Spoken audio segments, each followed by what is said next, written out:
What's up guys, welcome to Daily Dose of Reddit. This is your host that's playing Resident Evil 3 on hardcore for his first time through. I'm terrified, Zach, and today's subreddit is r/TalesOfNeckbeards. I love this subreddit, it's so fun making fun of all these neckbeards. Don't forget to like, subscribe, and hit that bell to never miss an episode. This story's called When You Mistake a Neckbeard for an Old Friend. I posted this on r/neckbeard stories a week or so ago, but I think it also deserves a little spot here. Now, this story happened about a month or two ago, however, it still makes my skin crawl. Before I begin, let me explain the title. About a year ago, I got a text from an unknown number asking if this was my number, claiming to be Chris from high school. This isn't his real name, but I'll get into why I'm calling him Chris later. Anyway, the only Chris I really knew in high school was a really good friend of mine who, despite not going to the school I was in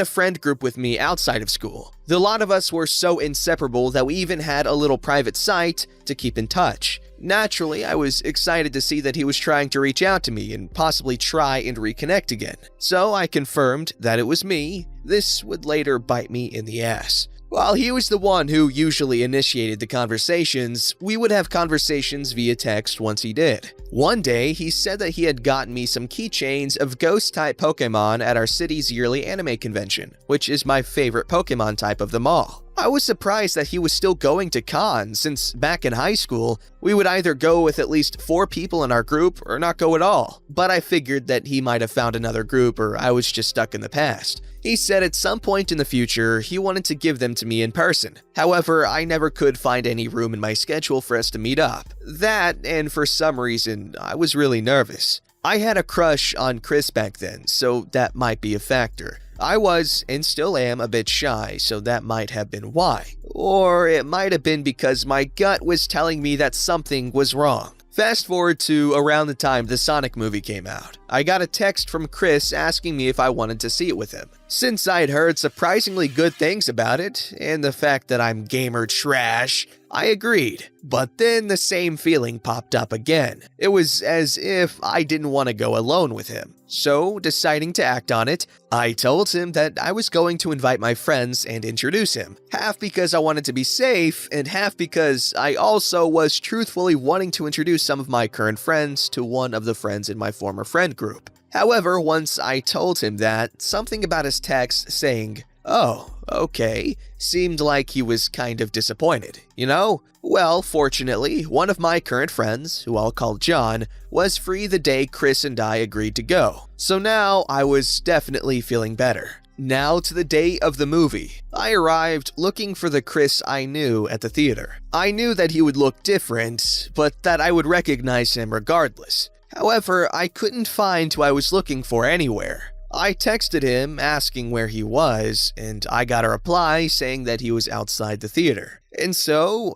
I excitedly went outside, only to see someone who wasn't the Chris I knew. He looked familiar, sure, but he definitely wasn't who I was convinced it was. It was then that I realized that I royally screwed up. Memories of this Chris came back. He went to my high school, but we were just acquaintances. We would talk about games and stuff occasionally, and I would see him at the anime club in our school. But we weren't exactly close during that time. What I remember the most is that he would always wear his faded Ba-Bomb shirt and looked and sounded like he hadn't gone through puberty throughout the entirety of his life. Now is the moment I explain why I decided to call him Chris, which will also paint a picture of what he looks like. He looks so much like Chris from Family Guy that if there were ever a live-action remake, he'd get the part immediately. The most amazing thing about this was that he looked practically the same as he did in high school, save for a literal neckbeard. It was as if he found the Mountain Dew of youth or something. And the craziest thing, he still had that same Ba-Bomb shirt, which would make it over a decade old now. And I didn't know how long he had it beforehand. I instantly tried to think of any possible explanation. He was a fellow gaming nerd like me, so maybe it was a coincidence. Maybe I was wrong. As soon as he saw me, he lit up and came on over to me. Maybe he was wanting to say hi since he hadn't seen me for a while. He dug into his red jacket and fished out 2 keychains of, you guessed it, ghost-type Pokemon. It's a bit overdue, but here you go. Well, I might have been expecting someone else, but he was kind of a friend. Maybe this'll work out. Yeah. I accepted the keychains with a thank you and then realized something horrifying. How in the hell did he get my number in the first place? It was then that I began to look for the friend I had invited. I did not want to be alone with this guy right now. Fortunately, John arrived about 2 minutes later. It was now time for the movie. For those who haven't seen the Sonic movie, it was actually pretty good. Not the best, but definitely not what I was expecting from something featuring Sonic, as the franchise hasn't really had a good amount of games recently. After the movie, John had to leave since he was getting a ride with someone else. So now, I was stuck with Chris. Nope, nuh-uh. I was about to put in a request for an Uber. I medically can't drive due to epilepsy, so I have to rely on others to get from point A to B. When Chris spoke up, "You're not spending any money on a ride while I'm here. I'll get you home." This is where I stopped to think. Maybe I was being overly critical. Maybe I spent too much time reading the stories about neckbeards. After all, he seems nice enough. Maybe I gave him my number sometime in high school and forgot. Besides, if he tried anything, my phone had tracking enabled and my mom was extremely protective when it came to me. Well, he wasn't the one driving, apparently. Chris told me that his dad was going to take us home. Once again, I scolded myself for even considering him doing something weird and relaxed a little bit. We talked a bit until his dad arrived, which was honestly really nice, but I still wasn't going to openly reveal my address, so I typed it into Google Maps and I was finally in the home stretch. The ride home was uneventful, honestly. We talked a bit more, but that was about it. Finally, we arrived at my house. I said my goodbyes, and before I could open the door,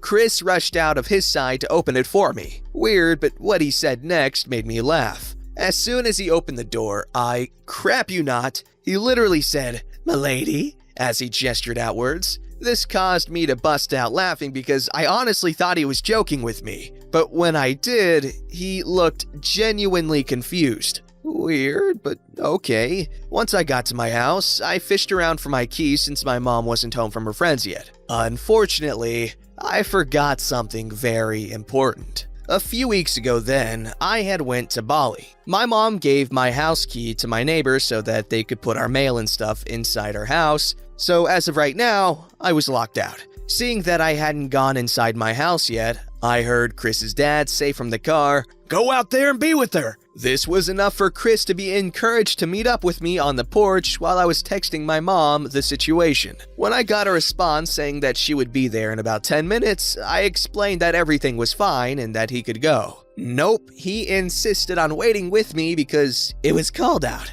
So now, despite me saying I was okay, he's going to wait with me. So I made myself comfortable on the porch swing, which was hard since he was making me extremely uneasy. It was then that he draped his jacket over my shoulders in order for me to not be cold. Please note, I'm wearing a very heavy-duty fluffy jacket that made the temperature feel like it was 75 degrees Fahrenheit. I told him so, but he, once again, insisted. It was now that both the cringe and creep level was steadily rising. I was now in a bad rom-com. Great. And then it reaches the pinnacle. He slowly moved closer to me, leaned on my shoulder, and sighed dreamily. I then heard the words that are branded into my brain. "I love you." What the... Fornication under consent of the king?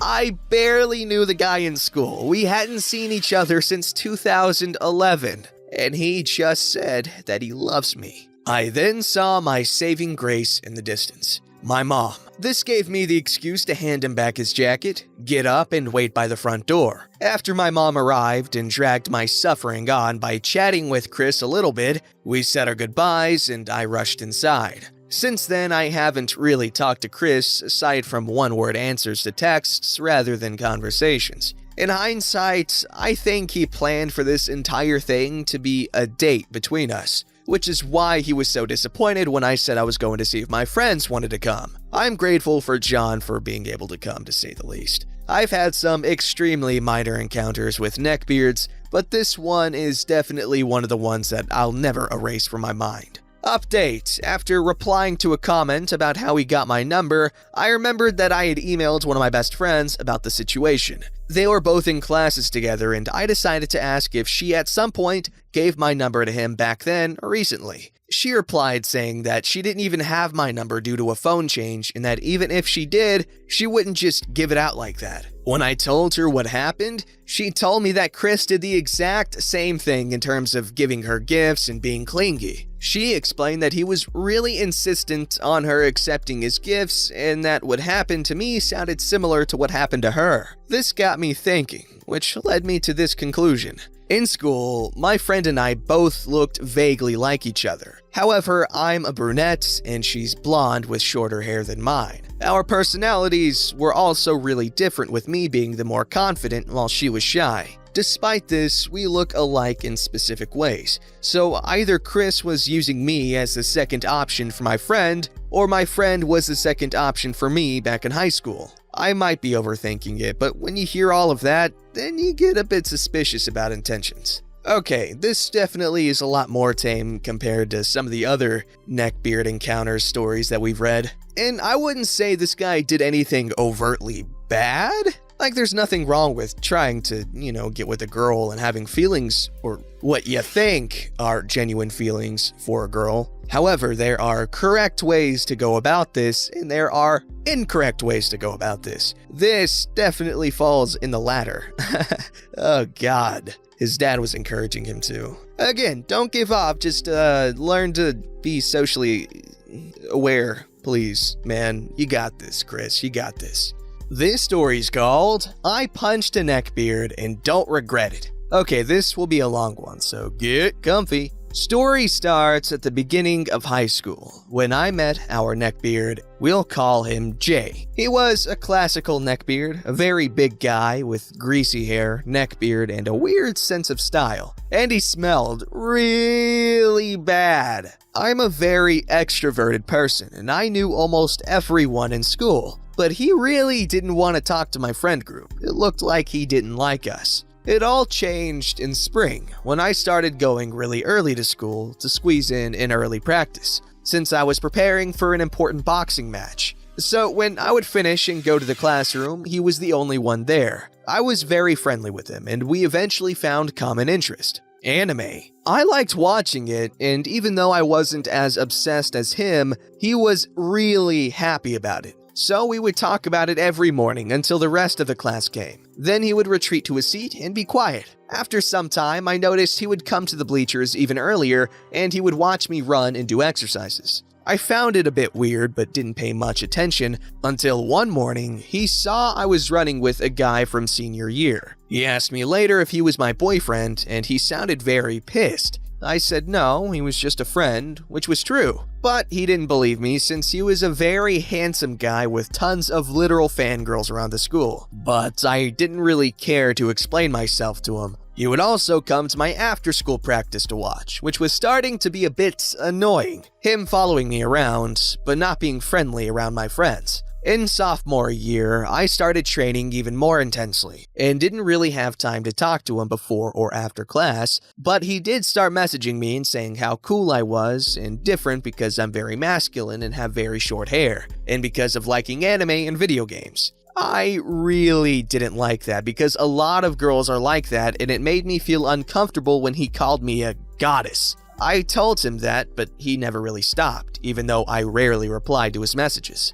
In junior year, I met a girl I really liked. Eventually, I asked her out and we started dating. We were both openly gay at this point, and everyone knew we were dating, except, I guess, Jay. One day, I had a match and all of my friends came to watch me. Jay was there as well, in the corner alone, watching. I won the match, which was a very big deal for my career, and my friends immediately jumped to congratulate me. While Jay was on his way towards me, my girlfriend came to me and we kissed. He stopped, wide-eyed, and then left quickly. Later that night, he texted me and told me how she doesn't deserve me and all that "I can change you" crap. I was very mad at this point and started ignoring him completely. One Saturday evening, our whole class and lots of other people went to a birthday party. We all got a bit drunk, and I'm very friendly drunk, so when Jake came up to me on the dance floor, I wasn't acting like I wanted to kill him, and he took that as a sign that we were friends again, I guess.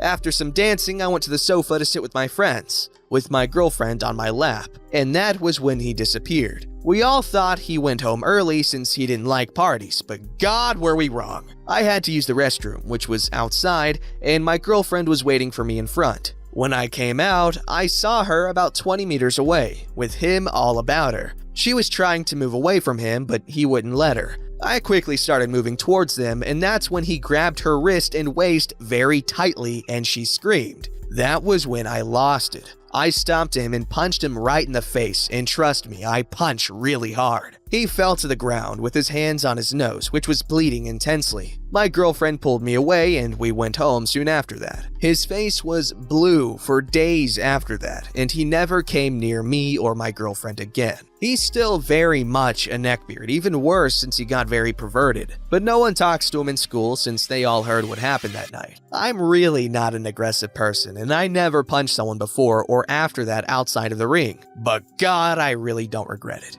Hey, you defended your woman's honor. That's pretty baller. Yeah, this beardo over here, he 100% deserved that punch to the face. Because at least the other guy, he was like, the sweet, just kind of very socially stupid neckbeard. But this one is the neckbeard level 2 or 3. I don't know the neckbeard levels, but it's higher up there. I'm trying to think of what went through his mind. How did he think that would work out? Grabbing someone tighter after they're trying to pull away from you is not the way to go, I'm telling you. Alright, this isn't some romance movie where the girl is like, I'm done with you, and then you're like, no, you're not done with me. And then you pull her to you and she embraces you and you kiss and you're in love forever. No, it doesn't work like that unless there's some sort of weird dramatic relationship stuff that's happened beforehand that kind of lets you know that this sort of thing is okay, but that's never happened between you two because you don't even know the chick. Don't forget to like, subscribe, and hit that bell to never miss an episode.